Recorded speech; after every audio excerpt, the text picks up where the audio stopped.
Yeah, I think I've worked out why the police banned this stuff.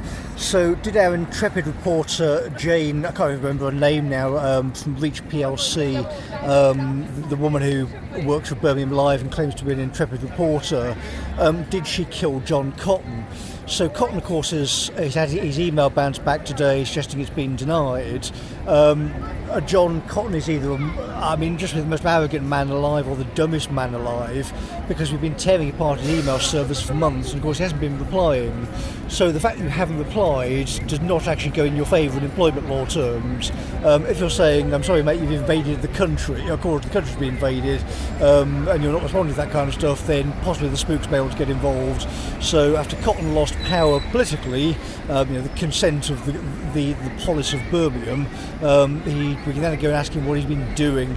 So that may be the reason he's gone now, potentially no longer part of the organisation as well, and good riddance to him if he's gone. Cotton was at the tail end, the fag end of various awful Birmingham Labour premierships, and just wanted to carry on. So to carry on and gain power, he would go along with anything. And of course, when 2020 happened, he was the guy who went along with the dreadful Kabuki. But if you're not a moron, it doesn't actually matter in many cases. If you were to go beyond the law, you would say, well, the law is stopping us protecting ourselves, in that kind of sense. That would have been a central influence from Cotton. But instead he went along with various charlatans and hucksters for money and caused all this catastrophic damage. So his court officer now getting out of the city and shelling him from orbit, and that he's not an email line on a server is irrelevant. You've got an extensive database just tearing this guy apart for 6+ years. Nobody in Birmingham can reply, and that includes his police. So new head of West Midlands Police has come in. I don't even know who's the leadership in Birmingham at the moment. I'm guessing it's the Lib Dem guy. So if you can even find the Lib Dem guy, ask him what he's doing about policing at the moment. Policing is part of the liberal system. If you've broken the law, you go to jail. But given the serious criminal corruption in Birmingham's court office and the money people, and you can't get police, it does sort of, this is the kind of the problem, isn't it? As soon as you go into sort of the obsequious tone, I'm sort of maybe, they stop listening because they're corrupt and stupid. No, you're saying we're in a compliance department. Routinely, we have people violently removed from properties because they've broken the law.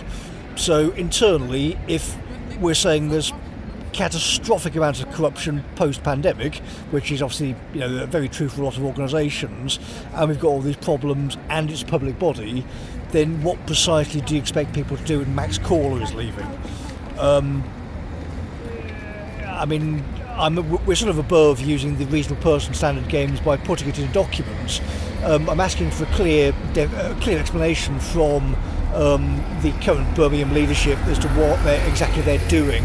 And when we say an explanation in legal terms, obviously the catastrophic damage they've caused personally, but the catastrophic damage they've done to the entire country and Europe.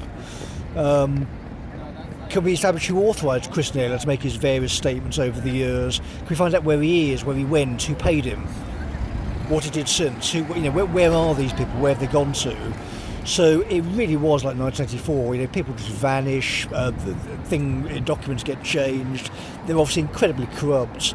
But because you've got their laptop and you've got your own eyes and a huge paper trail, they're just panicking. So again, we give them these ultimatums, stuff gets uploaded, maybe you miss a witness statement or something saying go and get police tomorrow, but there's enough of them, they have to comply. It's not exactly difficult to find your written published statements, it's not exactly difficult to find out where you are, it's not exactly difficult to find where solicitors you would need to talk to comply with the law would be. But we're having various people who don't wish to comply with the law because they are at this point obviously serious criminals. So again, for the recording, the last one in the chain was Deborah Argentieri, again whoever that is, a woman I'm pretty sure I've never actually spoken to, who has absolutely no authority.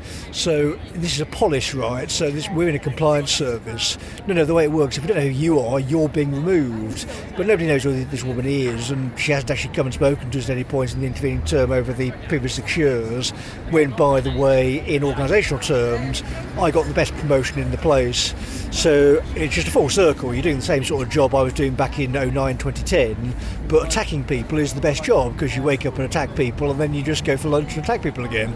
Other people do the stuff in court and the follow-up, and you just get to spend your day leisurely doing that.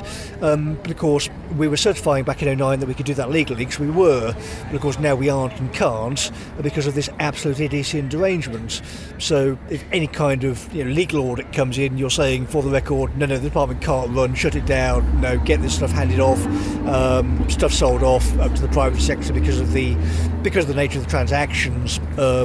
You would have to do that, I think, because of the drag effect on money. So there's no reason for Cotton or people like that to have control of their housing network. They're just sort of sucking off central government money, and I think the idea was to move from UC to sales anyway and have that as your helicopter government money or whatever it is. But anyway, that's a thought for another day, and we're not really sort of sucking on the pipe at the moment to keep the inference train going. But from the November till now, all of these people have had ample opportunities to actually answer properly. I've again been reachable 24 hours a day pretty much, as long as I'm not sort of passed out or having to go down across the country briefly to help out people in an election campaign, who again they didn't respond either. But because of the work put in, the sheer amount of effort from then until now, every day, of course, you can wake up and just point out these criminals. So you've got a nest of people who are obviously crooks. I mean, you can go to the Bourke Street Court in Birmingham, speak to David Fearn's staff and say, well, why can you explain why this person isn't calling police or going to speak with solicitors when told to, because he has no explanation. But the explanation are A, beyond his capacity, and beyond his courage. So he's not going to respond. But that affects the entire case management process. So that everyone in the department has resigned and somebody else corrupt has turned up, that's the current position, which of course changes nothing. So again, it's checkmate all the way. But no, if a possession order is signed off in the city of Birmingham, Shelter should come to me, we'll have a look at the case file, and there's probably a strong case never made that it should not have been passed through, and the city can eat the costs on that one because they haven't actually been compliant. You'd have to look at what's actually been submitted, but that's pretty much the case at the moment, based on Cotton's behaviour and his underlings as well.